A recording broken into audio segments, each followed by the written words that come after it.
Welcome to A Word with Wayde. I'm Wayde, your host, and I'll be sitting down with artists from all over the country. We'll dive into their craft, their stories, and the moments that shape their sound. No matter the journey these artists have made, you'll hear about it on A Word with Wayde. So today's guest is a band, goes by the name of Abolished, blending influence of rock, metal, punk, prog, grunge, four-piece, hailing from Adelaide, my hometown, which is awesome. They're mixing thunderous low-end riffs, guttural screams, searing vocals, or was that soaring vocals maybe? Captivating... It's a bit of both. Both, yeah. captivating guitar and a powerhouse drummer. I'd like to... That's you. Oh, sorry, let's backtrack a bit. I jumped over my notes. They leave no stone unturned and take the listener on a sonic journey with each song, with each gig. I'd like to welcome to the show Abolished. We have today Dylan, Wazza, Warren, and Roger on bass, aka Hey, how are Rog. you? Yeah, I'll go with Rog, that works. Yeah, Rog. All right, so we got the introductions aside. That was quite a mouthful, but I like to make sure I cover everything. You know, give people a good view of who they're watching. Very quickly, before we jump into the questions, I will mention today we have some giveaways that you guys have kindly donated. We do. We have a stubby cooler and a t-shirt. Mm-hmm. So what we need you to do is stick around and we'll tell you how you can win that a little bit later on. All right, so I was reading through your EPK. For those that don't know, that's an electronic press kit. I only learned that fairly recently. So did I when I made it. For those that don't know what an electronic press kit is, it's like a normal press kit, but electronic. Yeah. Thank you. Good work, Just, Russell, you know, good work. Yeah. covering all bases. Yeah. Just make sure that everyone knows. Electronics is where... No, we won't go that far. So, years ago, this man invented electricity. All right, but the first thing that I noticed is you guys have an upcoming release that you're working on, I believe comes out early next year, called Slime Lightning. Nope, we released that one in... When did we release Yeah, that that one was released... September. in I should update the EP. You gotta... You pretty sure? gotta update the... Okay, well, Yeah, that just we blew dropped that one. question out the water. that- Well, I'm done. See you later. yeah, it's been but great. Thanks for having us, guys. We do let's have other stuff in... We've recorded other stuff that is coming out early next year. Do we have a there's- title for some of that? We have working titles, but no, nothing official yet. Okay, Yeah. could we maybe hear one of those working titles? What do you want to go with? What did we just Oh. record? I won't hold you to it. If it comes out under a different name, we won't. Could just go with... Bouncy? Bouncy, yeah. Bouncy's I was one gonna- of them. that's what I was That's gonna what we're say. using it as in the gigs, we Yeah. call it that. So, Okay, yeah. okay. A lot of the times before the songs actually have a title, it's just a description. A loose description of what the song kind of sounds like. Or the singer will, as we're jamming, he, instead of having actual lyrics ready, he just kind of makes words to fit in and then fills it in after. Yeah. And then when he listens back, he goes, it sounded like I said this. We'll go with this as a working title. Yeah. So if we get some very interesting ones. Yeah, I Yeah, can imagine. yeah. Well, I would like to ask, seeing as I kind of dropped the ball on the Slime Lightning release. It's No, he out. dropped the ball in the dropped Slime the ball. Lightning release. I'll take it for the team. It's all right. No, but I would be interested to know kind of how that title came about, because that is a pretty interesting title, and I think as a songwriter myself, I feel like the title of a release or a song is really important. Mm-hmm. So I think we're going to disappoint you, because I think that was just another one the singer pulled out of nowhere. So, yeah. that's cool. I mean, that kind of leads into where I was going with that whole question process, was the writing process. Like being a four-piece, obviously you've got four different people, four different instruments.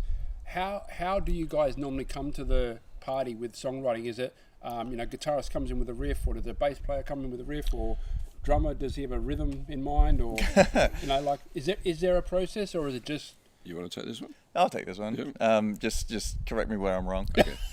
It's a little bit of all of that. So a lot of the times the guitarist will be at home and he'll just have a thought and he'll record it and send it to us. Mm-hmm. And he'll just program, chuck on some drums and program some bass or whatever.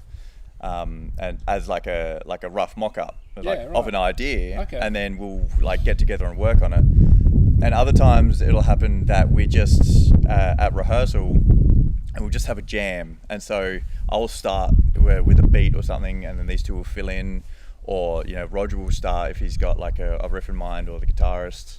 And then we just kind of look at each other when we're jamming, and if someone keeps nodding at you, it means keep playing what you're playing. Yeah. And we'll work around it. Yeah, and then we just sort of record the whole thing. Yep. And then we'll just jam for 5-10 minutes or whatever, and then Isaac, the singer, he'll take the recordings and he'll listen back and he'll find good parts and cut things together and make kind of a semblance of like a form for a song. Okay. Because he records every practice we do, every Yep. session we do, he records and then goes back through it. Yep. It On says, that note, this is good. how do you record in that scenario? Just one little Zoom recorder in the little room Zoom with us. recorder. Yeah, one of those room mics. Yeah, he seems to have found the magic spot in the room where it picks up everything. That's the important As far as thing. away from the drummer as possible. Yeah. I remember many years ago I was part of a band and they had a little Tascam 4-track, but there was like 5 members of the band, so that we kind of had to just position the mics around the best we could, and it took a while, but the same thing, you find that sweet spot and boom, that's where it stays. Yep. It captures everything. It's It captures Yeah. enough to be able Yeah. to go, this is what we want. that's Exactly it. right, yeah. That's it. So you had quite a lot of really cool bands listed as influences and so forth. But what I'm curious to know, because I do know you mentioned in your EPK that you want to do more touring and supporting of touring bands and so forth. Mm-hmm. If you had your choice of any of the influences that you have musically, which one would be the first choice to support? Oh, wow. That's a good one. That's a very good one, I'd yeah. pick Carnival. Carnival? That would be Carnival really good. Yeah. Yeah. That would be fantastic. Yeah. Yeah, cool. Yeah. Another Aussie band, so Yeah, right. Well, that's always good, eh? Yeah. Supporting Australia. That's really cool. I hope that happens for you, by the way. I might So do tag we. him in the Yeah, video. that would be and amazing, sort yeah. it out but there. you know, Cog as well, Deftones as well. We'll take whatever. I mean, he does. Dream Theater's coming down. Why not? And do you guys have any representation, or do you literally do everything yourselves at the moment? We do everything ourselves. Yeah. Yep. Roger's he's really on the ball with it. He does a lot of the representation. Like his shoulders are always sore from carrying the team. He does so much for the band of like the EPK. Yeah. That's not updated. That's not updated. Yeah. Yeah. So it's his fault. A lot of when we're hosting the shows or putting on the shows, he's front and center, Yep. doing a lot of it, and we're just kind of there to help him. They do what I tell them. Yeah, so- This might be a bit of a stickly question, but I know there's a tendency for a lot of bands when they're packing up after a gig, the singer's usually the first one to grab his mic and just walk off and leave everyone behind. Is your Our singer does the heavy lifting too. Yeah. We make sure of it. If he doesn't, he cops grief. Yeah. But no, he does. He puts in the hard yards. Yeah. I'm sure you probably have to say that, but I trust you. We still tell him that all he does is grabs his Oh yeah, of course. We still take the piss out of him, but Yeah. no, he does help out a lot. In fact, we were bumping out a gig we just played, and it was just me and him the next day, packing up my drum kit and taking out all the heavy stuff. So Yeah. he came in on his day off, I guess, and helped out. You just have to bribe him with beer, and he'll pretty much do it. Exactly right. Yeah. That seems to be the currency of many bands. Yes. Yep. We're not going to pay, but there's free beer. Okay, we'll do it. No worries. Yeah, exactly. We can't afford to eat, but beer is liquid bread basically. So it's got all the nutrients you need. Yeah. Now, when it comes to recording, there are a few different ways bands do tend to record. You get the ones that I guess fundamentally will record live, so they'll mic everything up, maybe different rooms or whatever, but they'll mic everything up and record. Then you'll get the ones that just lay the drums and the bass track that, then you add the guitars and so forth. What about you guys? How do you guys operate when it comes to recording? We record drums in a studio. Yep. And then once that's down, we then record guitar and bass at a guitarist's little setup that he's got. Oh, cool. And then Isaac, the singer, records vocals, I think sometimes in his shed, sometimes in his hallway, depending on where he's getting the acoustics for the day. And then it goes back to the guitarist. He does all our mixing and mastering for us there. Oh, very cool. It's interesting you say that because, I've only ever really thought bands either went to the studio to do the whole lot or a home job, sort of, they've got a rehearsal room that they mic up and stuff. But I love the hybrid mentality you guys have. If we could do drums that we were happy with ourselves, we would. But miking drums is a nightmare, and it's easy to go to a studio and do it. Yeah, absolutely. Do you guys use heaps of different mics when you do the drums? I know, back in the sort of olden days, dare I say that, for the older viewers.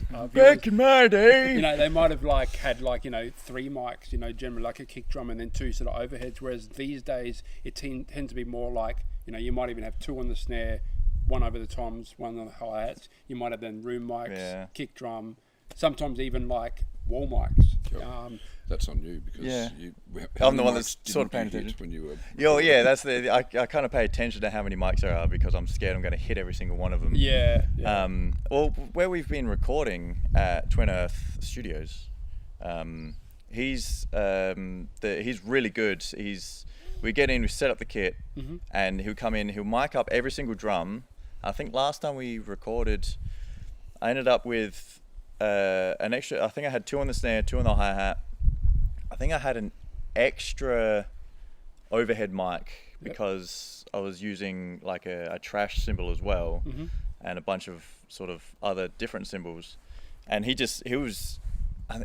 and there was just mics coming out of like nowhere. I think he had 2 on the bass drum as well. Like he was really onto it. and just a full room mic as well. Yeah, picking up everything. And it was one of those, it's better to have too much than too little. And so he just put mics everywhere. And I'm like, I'm all for it. Like it scared the hell out of me because I just pictured exactly this that's what scared the hell out of me. You got to pick up every single mistake. and anything you whisper under your breath probably gets recorded. Exactly as well. right. Yeah. I just picture this room where like it's like a jungle, but it's all mic stands, and you just like creeping through. Just about. Peering out every now and then. We've got the little safari and the machete trying to get through. So swinging off the cables. It's really like because I'll sit down and I'll set my kit up, and then I'm like, all right, cool, put your mics on and everything like that, and then I'll sit down and I want to adjust things again. I'm like, don't adjust things because he's got the mic set up. Like, don't touch anything. And then I get in my mind, I was like, no, but now I really need to move the snare like 3/4 of an inch to the left. Like, don't. So, yeah.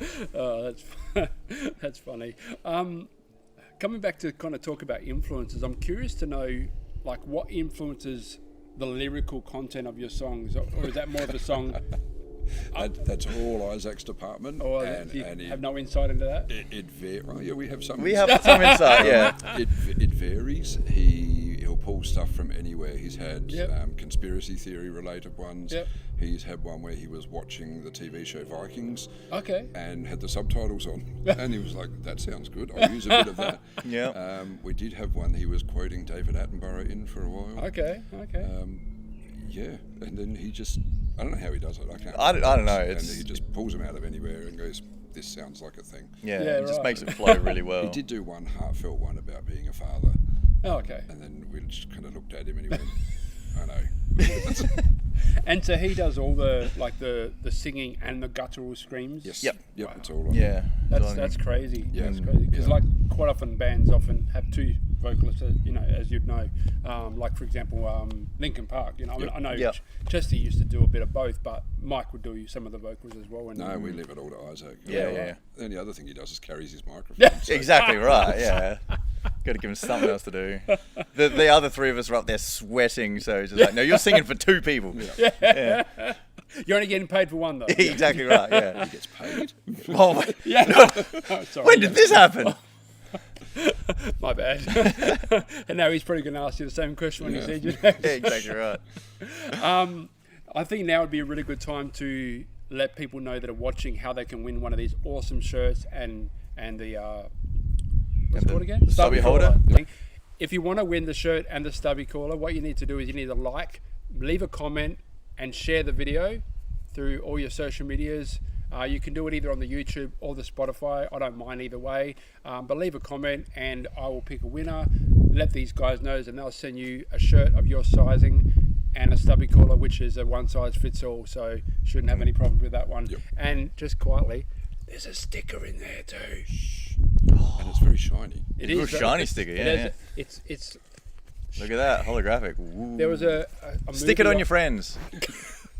There was a movie I watched as a kid. I think it's called The Secret of Nim, about a bunch of rats or mice or something, and they were obsessed with this amulet, and they call it a sparkly, and that sticker that's the sparkly. That's a sparkly right there.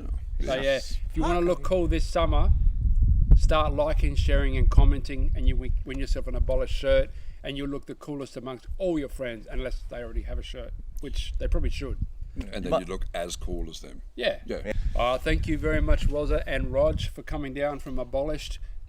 Wishing you the best. I hope that the EPK is updated really soon. I'll sort it out And today.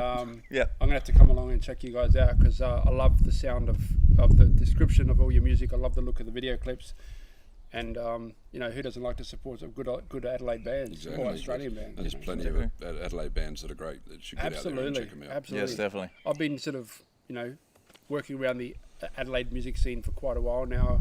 I've done a radio show where all I played was Australian music, and the quality of music in Adelaide and Australia is just phenomenal. Yeah. Like it really needs more support. Yeah, everyone knows about the overseas bands. But Yeah, they just exactly. look in their own backyard. Yeah. Exactly. There's plenty there. I mean, look at, you know, those overseas bands that we all love and go watch and support. They were a local band at one stage. They you all know, started so- somewhere, didn't they? Exactly. Yeah. Exactly right. Yep. Yeah. No. Awesome. Thank you very much, guys. Thank you. Thank you. Absolute pleasure. And we'll see you soon. Excellent. Beautiful. Thanks, guys.